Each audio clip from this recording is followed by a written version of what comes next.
My name is विजय गुप्ता और हमारे doctor साहब हैं दोस्त, उन्होंने एक बड़ा अच्छा प्रोग्राम बनाया है, हमारा स्वास्थ्य हमारे हाथ। और उसके तहत हम आज मिलने जा रहे हैं हमारे दोस्त मिस्टर सक्सेना जी से। इसके बारे में हम सब लोग दोस्त लोग ये बोलते हैं कि ये यमराज के साथ कॉफ़ी पी के आए। ही वॉज ऑलमोस्ट डेड, तो तभी जो उसके बाद में now he is a normal very very fit person. तो हम इनकी जर्नी के बारे में थोड़ा सा जानने की कोशिश करेंगे। तो सक्सेना जी, जो ये आपकी ये कैसी जर्नी रही, थोड़ा सा आप बताएंगे जो है संक्षेप में? वैसे विजय जी, मैं दिसंबर 23 में मेरे को अटैक आया था। रात का टाइम करीब 3:30 बजे का टाइम था एंड बहुत ज़्यादा ब्रेथलेसनेस थी। Oxygen level was around about 70 and my pulse rate was 177 to 180। तो उसकी वजह से सांस लेने में बहुत दिक्कत हो रही थी और 2 घंटे तक मैं ट्राई करता रहा कि भाई शायद हो जाए, सबसाइड हो जाएगा, लेकिन नहीं हुआ। Ultimately I have to be hospitalised. तो एम्बुलेंस से we shifted to Paras hospital, Paras super speciality hospital जो है सेक्टर 46 और 47, आई डोंट रिमेंबर। हाँ, ये गुड़गांव में। गुड़गांव में, हाँ यस हाँ यस। वहाँ लेकर गए, बट एक अच्छी चीज़ थी कि मैं कॉशियस था। Okay, good. I have not become uncautious. तो वहाँ जाने के बाद उन्होंने तुरंत इमरजेंसी में लिया और सारे उनके टेस्ट वगैरह चालू हो गए। स्टार्टिंग में एकदम इमीडिएटली ऑक्सीजन लगाया, उसके बाद फिर सीटी स्कैन वगैरह किया। ठीक है।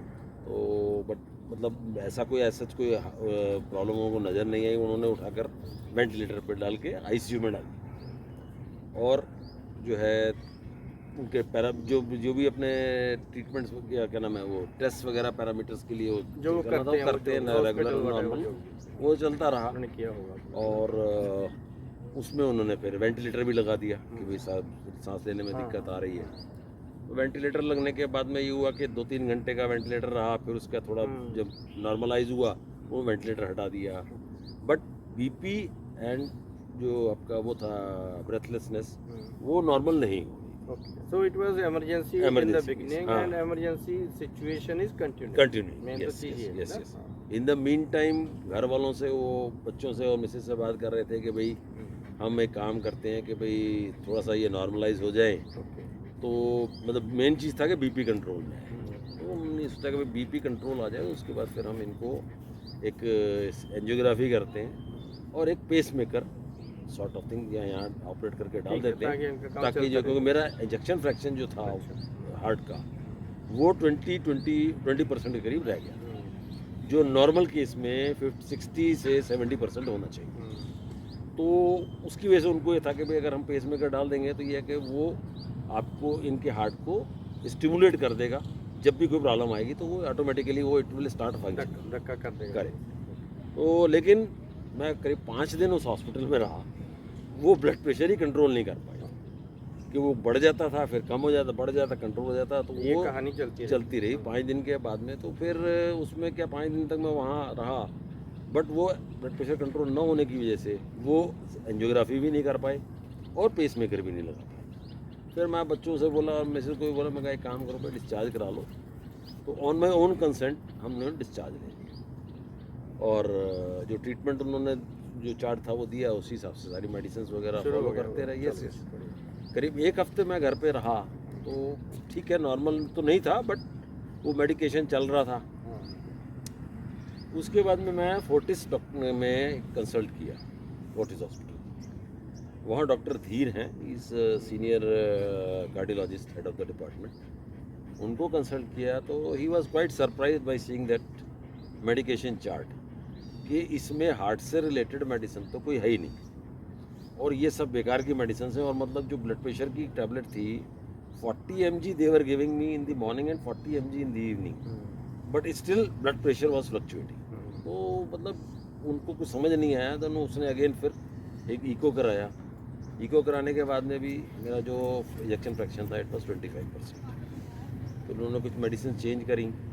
चेंज करने के बाद उन्होंने बोला जी आप मेरे को 15 दिन के अंदर दिखाइए और इमरजेंसी कुछ होती है तो इमीडिएटली यू शुड कम। ठीक है। तो we came back and started that medication. उससे मेरे को थोड़ा रिलीफ हुआ और उस बीच में मेरे को जो मेरे यहाँ पार्क में जो लोग मित्र थे मेरे, वो उन्होंने मेरे को सजेस्ट किया कि यार why don't you start coming to park in the morning, so that कि अच्छा उसका सर्दियों का टाइम था तो मॉर्निंग में आना थोड़ा दिक्कत वाला काम था। दूसरा क्या मॉर्निंग में हेज और वो हो जाता है तो पोल्यूशन ज़्यादा रहता है विच इज़ वेरी हार्मफुल। तो मैं फिर मॉर्निंग में नहीं, मतलब मैं अर्ली इन द मॉर्निंग के बजाय 11 बजे के करीब आना शुरू किया पार्क। तो थोड़ा सा मेरे को लगा कि भाई मेरा जो ब्रेथलेसनेस है उसमें इम्प्रूवमेंट है, और जो है मैं फिर पार्क में वॉकिंग शुरू किया। तो मेन एक्सरसाइज जो थी वो वॉकिंग का, कि भाई जितना वॉक करोगे it will support your heart. तो दैट आई स्टार्टेड। वो ट्रीटमेंट मेरा चलता रहा। उसके बाद 15 दिन के बाद मैं अगेन मैं फोर्टिस में गया, उनको दिखाया, उन्होंने देखा, उन्होंने फिर वो कुछ टेस्ट वगैरह कराए थे। बाकी सारे पैरामीटर्स मेरे नॉर्मल थे, सिर्फ एक वही ब्रेथलेसनेस वाली प्रॉब्लम थी और वो हार्ट का फंक्शन जो था वो वीक था। तो वो फिर वो ट्रीटमेंट पर कंटिन्यू ही रहा मेरा, वॉकिंग और वो सब चलता रहा। धीरे धीरे करके फिर मैंने एक्सरसाइजेज को इम्प्रूव करना शुरू किया कि जो हमारा थोड़ी वैरायटी यस कि भाई जैसे हमारे यहाँ पार्क में ओपन जिम वगैरह है, तो स्टार्टेड वही साइकिलिंग और आपका जो है थोड़ा सा हाथों का मूवमेंट वगैरह जो है, तो वो it also means show some my heart also show some improvement. उसके बाद में ये फोर्टिस में भी जो है वो मेरे को ये कर रहे थे कि इनका मतलब उनका मेन मोटो था कि भाई एंजियोग्राफी कर देते। तो मतलब टू विच मैं मतलब माइंड मेकअप नहीं कर पा रहा था। तो मैंने 2-3 डॉक्टरों से और कंसल्ट किया, तो सब ने यही सजेस्ट किया कि भाई ऐसा कि एंजियोग्राफी जो है that is basically a test और ए डायग्नोस्टिक सिस्टम टू जज के how much your heart is function. ठीक है, वो ठीक नहीं करेगा, वो तो चेक करेगा। तो मतलब उसके अलावा कोई टेस्ट नहीं। तो after in the mean time जो फोर्टिस का मेरे को जो लगा सिस्टम वो ये था कि मतलब देवर वेरी मच अडामेंट कि भाई मतलब इसको एंजियोग्राफी करके कोई स्टंट वगैरह या कोई सर्जरी वगैरह के लिए कर देंगे, तैयारी करें। उसके बाद फिर मतलब बच्चों ने, एक डॉक्टर हैं यहाँ, ये आपका हॉस्पिटल है नारायणा सुपर स्पेशलिटी, जो आज की डेट में सुपर स्पेशलिटी है। अदरवाइज स्टार्टिंग में it was Narayana Hrudayalaya, basically it was a heart hospital, मतलब स्पेशलाइजेशन ऑफ हार्ट। और जो है अभी आज की डेट में वो नारायणा सुपर स्पेशलिटी, वहाँ पर एक डॉक्टर हैं, doctor Hemant Madan, he is HOD and senior cardiologist. उसमें he is retired from army hospital, RR hospital Delhi. तो and he is having super this Vishisht Seva medal recipient. तो आई कंसल्टेड हिम। उन्होंने भी देखा, ट्रीटमेंट जो देखा उन्होंने, उसमें से कुछ दवाइयाँ उन्होंने कम करी और बोले ना, क्योंकि आपके पास आपका इम्प्रूवमेंट काफ़ी हो गया है। एंड मतलब उन्होंने जब इको किया, by that time after 2 months of treatment my heart functioning, liver जो आपका वो फंक्शनिंग जो था वो 45% तक इम्प्रूव हो गया। फिर उन्होंने मेरा रूटीन पूछा, मैं उनको फिर बताया कि daily I used to have a walk in park, और मैं 2-3 किलोमीटर का करीब डेली का मेरा वॉकिंग रहता है, प्लस योगा एक्सरसाइजेज वगैरह हैं। बोले सर आप वो कंटिन्यू करें, क्योंकि that is the main medicine and treatment for your medication. तो आप लेते रहेंगे, that you have to go, but main चीज़ ये है कि जो आपका जो ये रूटीन है जो डेली का मॉर्निंग का, वो you have to continue and it will help you lot. तो दैट इज कंटिन्यूइंग। ओके, तो उससे हेल्प मिली आपको? यस, काफ़ी ज़्यादा हेल्प। मैं आज की डेट में डेली जो है अप्रॉक्सीमेटली आप ये समझ लें कि करीब 4 से 5 किलोमीटर मैं वॉकिंग करता हूँ। तो can we say that you are a normal person? Yes, now I am a normal person. Though medication is going on, but it is slightly reduced from the what I was getting. Slightly reduced or quite a bit reduced? 50% it is reduced.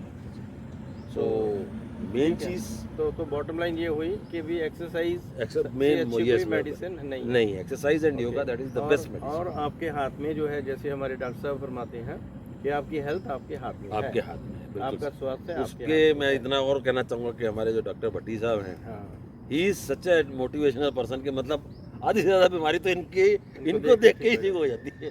क्योंकि now I think he is around about 80 plus and he so energetic, so efficient कि मेरे तो सारे जो park में मिलने जुलने वाले लोग हैं वो भी मतलब they also get motivation from me. बहुत अच्छा, ठीक है। और कुछ सर? ठीक है, ओके। आपके दर्शकों, thank you very much. Thank you. अपने एंगल से थोड़ा सा हम लोगों को समझाने की कोशिश करेंगे। डॉक्टर साहब प्लीज़ बताइए। हमारे दर्शक। मेरा नाम डॉक्टर साहिब सिंह पट्टी है। मैं ENT स्पेशलिस्ट हूँ और मैं 1917 से T188 ग्राउंड फ्लोर में रह रहा हूँ। एज मेरी 80 ईयर है।